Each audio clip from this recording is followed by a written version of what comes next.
Wir haben ja ein Video von Player 5. An alle, die Player 5 nicht kennen, schämt euch. Also, Player 5, ich muss mal hier die Glocke aktivieren. Player 5 ist der Weltrekordhalter für TotK und BOTW. Das sagt schon einiges aus. Wir haben letztens auf seinen Weltrekord reagiert. Der aktuelle ist es, glaube ich, immer noch. Ja, sonst würde er tatsächlich aktualisieren. Er schreibt immer, wenn es der aktuelle Weltrekord ist, dann steht da WR. Und halt, wenn nicht, wenn er abgelaufen ist, dann ist es der former World Record.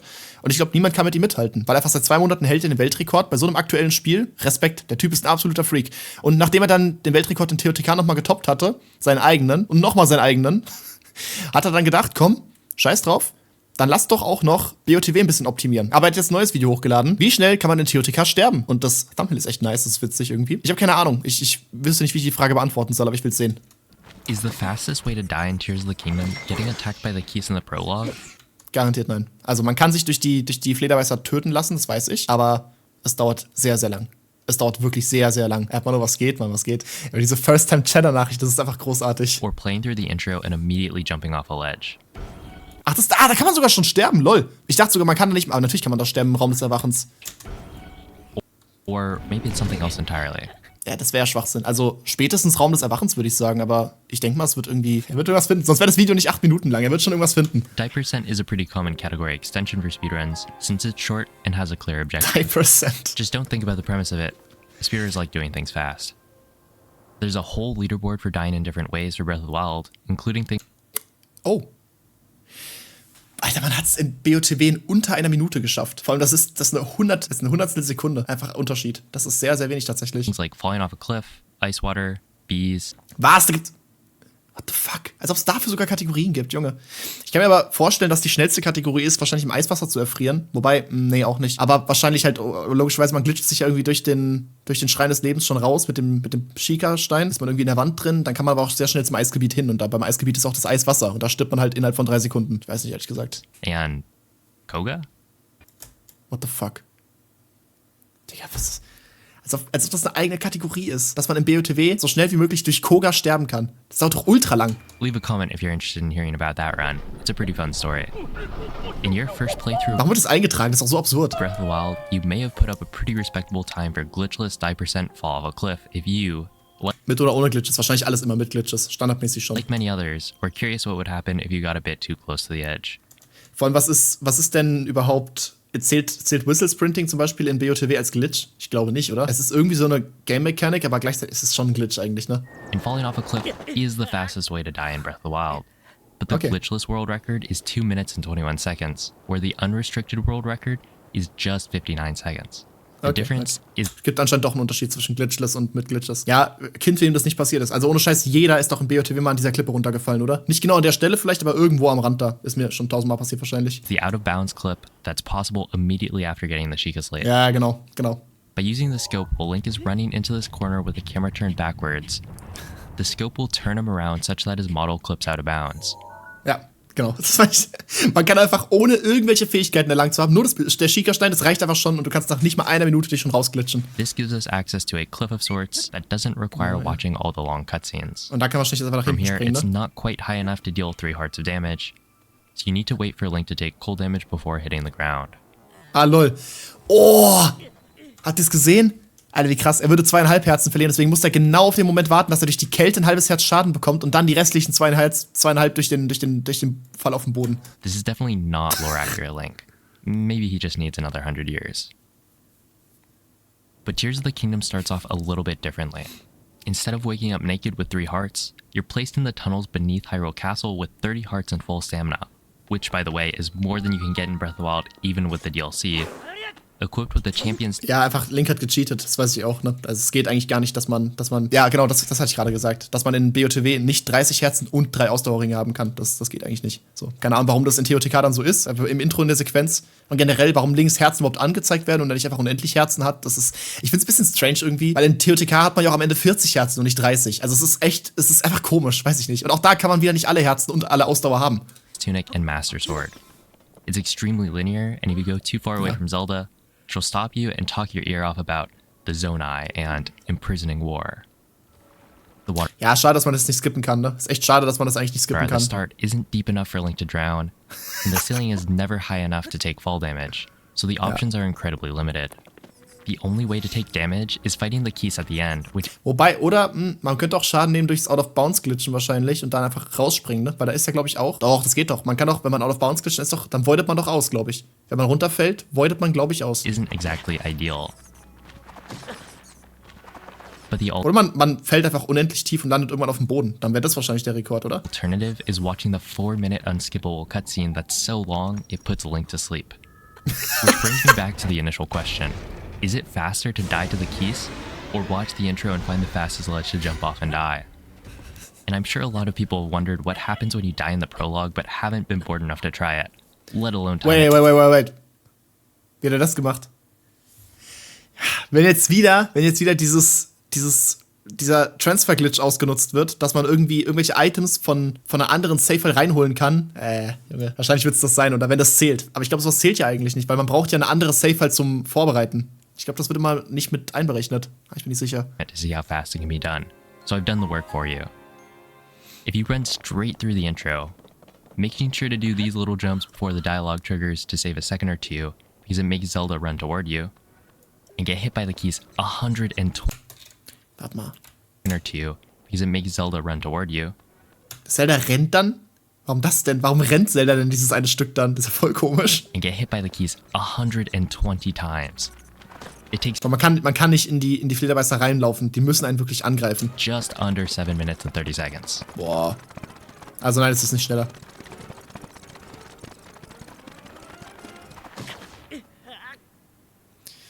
Ich habe mal versucht, die Flederbeißer zu töten, ohne sie zu schlagen. Und ich glaube, es geht. Ich bin nicht 100% sicher, aber ich habe die Flederbeißer mal dazu gekriegt, dass sie quasi in Zeldas Fackel reingeflogen sind. Und dann waren die kurz davor anzubrennen, aber sind wirklich im letzten Moment noch weggeflogen. Aber ich bin nicht sicher. Es könnte sein, dass man sie anzünden könnte mit der Fackel. Geht das? Hat man das mal ausprobiert? Weil ich habe es nicht hingekriegt. Ich habe es lange probiert, aber ich habe es nicht hingekriegt. Weil dann könnte man sich vielleicht auch irgendwie als Link von Zeldas Fackel anbrennen lassen. Fun Fact übrigens, Zeldas Fackel ist keine Fackel, sondern ein, weiß ich nicht, irgendein anderes Schwert. Es ist irgendein Schwert mit der Stärke von 7. Kann man aus den Game-Files rauslesen irgendwie oder man kann in den Code reingucken. Und das ist keine normale Fackel, sondern irgendwie eine andere Waffe mit der Stärke 7 und keine Ahnung, was weiß ich. This makes things pretty interesting because an optimal intro takes 6 minutes and 40 seconds to gain control of Link in the Room of Awakening. So to tie things up, we just need to die within 50 seconds. The room Link spawns in doesn't extend high enough to take fall damage, so grabbing the decayed Master Sword and cutting the vines is required. This only leaves 20 seconds left. And looking at our surroundings, it's hard to say what the best option is. Scheiße, wo kann ich mich töten? Wo ist irgendwas Spitzes, wo ich mich aufspießen kann oder so? The door at the end is closed and only opens after activating the terminal, which already takes around 40 seconds. Als ob die Flederbeißer The echt die water under schnellsten the sind, das wäre so gears dumm. is deep enough to drown in, but it only deals 1 heart of damage and has a long animation respawn time. Ja, es geht nicht. There's one more option, but it requires everyone's favorite trick, Cog Ah, natürlich. With a well-timed running jump, turnaround, jump slash, Das ist so we can hart, make it Alter. to this upper ledge. This isn't high enough to take damage, so we have to keep climbing. It turns out it's possible to take 3 hearts of fall damage if you climb up this route, wait for Link's stamina to refill, Oh nein, and then als do ob man 4 noch jumps warten muss. before meeting a timely demise. Ja, okay. Hätte nicht auch weniger schon gereicht? Ich hätte gedacht, weniger hätte auch schon gereicht, ehrlich gesagt. This just barely works. Any lower and it only deals Ich habe gerade übertrieben mit meinem Finger gegen den Mikrofon angeschlagen, habe meinen Nagel umgeknickt. Aua. 2 3/4 hearts of damage. But even after all of that, the final time was just over 7 minutes and 30 Ah, seconds. Junge. And while both attempts were improvable, the difference between them would stay roughly the same, so it's slightly faster to let the keys kill Link. Das ist so But there's an even unbefriedigend, ne? faster way to die, and it's reminiscent of Breath of the Wild. Even without the Sheikah Slate, there's a way to clip out of bounds in the intro, Ja, by genau. climb jumping at a very specific spot on the wall. This unfortunately only works on Ich weiß immer noch nicht, wie er das rausgefunden hat. Nicht er hat es rausgefunden, aber wie hat das irgendjemand überhaupt rausgefunden? Das ist so. Woran erkennt man das, dass man da rauskommt? Ich habe mal versucht, es sogar zu imitieren, ich habe es nicht hingekriegt. version 1.0, so if you're a current patch purist, then good luck with the bats. Kommt es in den Eisberg? Guter Punkt. Ich glaube, das kommt tatsächlich in den Eisberg, wie schnell man sterben kann. Das ist eigentlich ganz interessant. Once we're out of bounds, we can see that there's really nothing to see. Aber wenn man The jetzt intro area is runterspringt. separate from the overworld, just like shrines are, which is why it's unlikely we'll ever be able to skip the intro cutscene in speedruns. Ja. But being out of bounds does give us the ability to take damage. Voiding out doesn't work, but by jumping off the edge and immediately diving What? Man voidet einfach aus, aber wird zurück teleportiert. Man verliert nicht mal ein Herz. Das ist ja voll interessant, das habe ich noch nie gesehen. While holding backwards, we can take 1 heart of damage. Das habe ich auch mal geschafft. Das habe ich auch schon ein paar Mal geschafft. Oder einmal habe ich es richtig geschafft beim Spähposten, wenn ich in den Schutzraum runter wollte. Habe ich auch so einen Dive-Jump gemacht und bin aber währenddessen auf dem Boden gelandet. Also auf dem ich abgesprungen bin. Es war total komisch irgendwie. Repeat that 29 more times and GG. The fastest game over in just under 2 minutes. Das ist stark. And because I've been watching too much Timber, I figured I'd try some Ehrenmann, Alter. Ehrenmann. black magic to die even faster. Ja, Generally, Tim war der absolute Ehrenmann. speedruns are required to start from a fresh boot of the game, which means that any glitches that transfer through saves are banned. Ja, genau. Das Rübertransferieren von anderen Save-Files ist nicht erlaubt. Also man könnte einfach sich irgendwie 3 Rhodoniten schnappen und wird sich wahrscheinlich easy selbst töten können durchs Werfen. But for fun, I wanted to try messing around with the setup file. One of the fastest ways to die that I've come across is throwing a gem and getting caught in the explosion. Ja, Trust me, it's happened way too many times. das ist Player 5 übrigens unten, ne? Der hat gerade einen Weltrekordversuch gehabt und ja, es passiert so oft bei der Armee des Dämonenkönigs, dass man sich einfach mit einem Edelstein selbst in die Luft jagt und du dir so denkst, geil, alles von vorne. Das ist so With the bitter. existence of glitches that transfer items between saves, I should be able to Genau. transfer a gem to Link in the intro. The item transfer glitch I decided to use is called Zuggle Load Object Transfer. Genau. This Sealot, ich muss mir mal merken. Ich kenne den Glitch ja, aber ich wusste nicht, wie er heißt. slot works by fuse entangling an object to a shield, so Obwohl ich sogar weiß, dass Slot eine Sache ist that so. it's in a state where the game registers the object as being fused to the shield, while also staying interactable in-game. Then, you use Zuggle, which sticks the shield to Link so that it lasts through loads. Das Ding ist sogar, ich glaube, wenn ich es mir einmal merken würde, würde ich es auch hinkriegen, ne? Das ist ja eigentlich gar nicht so kompliziert. Das Problem ist nur, es ist halt in den späteren Versionen gepatcht. Ich glaube, es geht nur bis, ich glaube, es geht ab 1.2.0 nicht mehr. Vielleicht auch sogar schon ab 1.1.1, keine Ahnung. Das wäre eigentlich gut, mal das zu können, weil BLSS sieht am Anfang ja auch so ultra kompliziert aus, ne? Das ist easy, ja. Das ist die Sache, ne? BLSS sieht am Anfang auch so ultra kompliziert aus, aber BLSS ist voll einfach. Ich krieg das zu 100% consistent hin inzwischen, wenn man es einmal raus hat und sich die Reihenfolge merken kann. Und ich hab's jetzt monatelang nicht mehr gemacht und trotzdem habe ich es jetzt vor kurzem wieder gemacht, fürs 1. April-Video so. Da habe ich mal wieder BLSS gemacht, weil ich halt wieder BOTW angeschmissen habe, nach fast einem Jahr. Und trotzdem hatte ich die Reihenfolge noch genau im Kopf. Deswegen, keine Ahnung. After reloading, the ist shield halt schon will be funny. there and the fuse entangled object Aber andererseits, Sealot bringt gar nicht so viel, ne? Das bringt gar nicht so viel, der Glitch. Also nur, wenn man irgendwie halt sowas versuchen möchte. Aber ansonsten so, ja, keine Ahnung. Man kann damit nicht so viel anfangen. Ich glaube eher so, Audible Cancel Slide müsste ich mal üben. Generell, ich kann gar keine TotK-Glitches. Ich kann nicht mal einen Fall Damage Cancel. Ich bin da echt nicht gut bewandert, was das angeht. Duping kann ich auf der alten Version. will remain loaded in the world at the coordinates we left it at. Genau. The prologue area isn't located in the overworld, but since all the different maps in the game share the same coordinate system, we just Ja. need to slot the item at the coordinates that correspond to Das ist sowas, was nicht ganz in meinen Kopf reinpasst irgendwie. Aber ich habe es, glaube ich, inzwischen verstanden. Also alle Maps, die laden verschieden. Halt, also wenn man einen Schrein betritt, dann wird quasi Hyrule und alles drumherum entladen und ein neuer Ort wird quasi geladen. Aber der befindet sich in denselben Koordinaten, der befindet sich im selben Raum quasi. So. Und deswegen ist halt ein Schrein quasi zum Beispiel an dieser Stelle. Ein Schrein befindet sich hier, während halt auch hier Hyrule ist, aber Hyrule wird einfach entladen und der Schrein wird geladen, damit es halt funktioniert. Und auch der Intro-Raum, wo quasi das Intro, der Prolog sich abspielt, befindet sich hier und nicht unterm Schloss. Der ist nicht wirklich unterm Schloss, so im Untergrund. Das ist ein eigener Raum. Hat man ja auch gesehen, wenn man sich out of bounds glitscht. Da ist ja nichts drumherum. Das ist einfach ein eigener Raum für sich. the starting area of the prologue, which according to the object map is 64, 35, 191, or Ja. right around here. Da After trying spielt it der out, Prolog. I managed to get a topaz on top of the tunnel, right above Link's head, instead of Bruh. inside the tunnel. That's because the Z coordinate that I read from the object map is pretty far off, and it's actually spawning way up here and then falling down. I tried clipping through the Scheiße. floor and slotting from the water below, but it still wasn't low enough, so it looks like the overworld isn't the best option, since I don't Jetzt, think I'll be oh able to mein easily Gott, er hat sich dann einfach durch den Boden geglitscht, damit er im Wasser, weil das wissen wir auch, unter jeder Ebene quasi in ganz Hyrule befindet sich ja Wasser, so was einfach nur hochgezogen wird für Seen und sowas. Und das hat er sich einfach ins Wasser geglitscht sogar noch, um von da aus das Item hin zu transferieren. Und auch das hat nicht funktioniert. get below the water plane at the right height for what I'm trying to do. So I went Okay, into the hat object map funktioniert. again, filtered the search to shrines, and looked around for any objects that were close to where the start of the prologue is. And it turns out, Okay. this group of 4 big wheels in Marakuguk is basically perfect.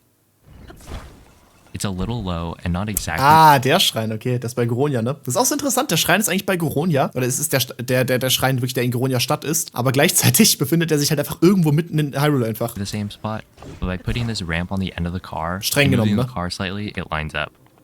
Bro, wie findet man sowas raus? Das zu messen, ne? Es ist so absurd.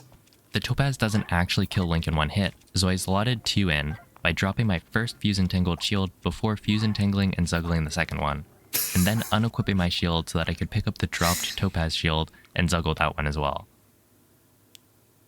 With all the setup complete, I return to the title screen to select New Game, say thank you for the care package, throw the topazes, thank you for the care package. Muss man da so lange warten? Warum hat er gerade so lange gewartet, bis er B gedrückt hat und es weggeklickt hat? Throw the topazes, and boom. Link is done with Tears of the Kingdom in under 50 seconds. It makes me wonder what Zelda was thinking, watching me record everything. Hast du das TotK-Technik-Video von Sams gesehen? Von Sam gesehen? Nein, habe ich nicht gesehen. Kann ich vielleicht auch mal reinziehen. Seconds. It makes me wonder what Zelda was thinking, watching me record everything. But she's probably used to it by this point. Anyway, this was silly and pretty fun. So if you want to see more videos like this, make sure to subscribe. Auch wenn es gar nicht dazu gezählt hat, jetzt theoretisch, ne? Es hat jetzt, wie gesagt, nicht zu einem offiziellen Run gezählt. Oder es ist nicht Rekord-eintragungswürdig. Aber trotzdem krass, Alter. Dass er jetzt sogar mehrere Wege gezeigt hat, ne? Ordentlich. Wobei, es hieß ja, hat es jetzt überhaupt gezählt? Zählt es jetzt zu einer Glitched Edition? Oder es ist ja alles irgendwie Glitches, ne? Selbst das mit dem Out of Bounds war, es ist ja theoretisch auch ein Glitch. Es ist schwer zu sagen, aber es ist trotzdem sehr interessant. Sehr nices Video. Und auch cool, dass Player 5 nicht nur Speedruns macht, sondern auch inzwischen sowas. Ich weiß nicht, wie viel er von sowas sonst noch macht, aber interessant zu sehen. Also ich packe euch den Link hier in den Chat und an alle, die Reaction auf YouTube schauen, natürlich auch wieder in die Videobeschreibung. Ihr wisst Bescheid. Alter.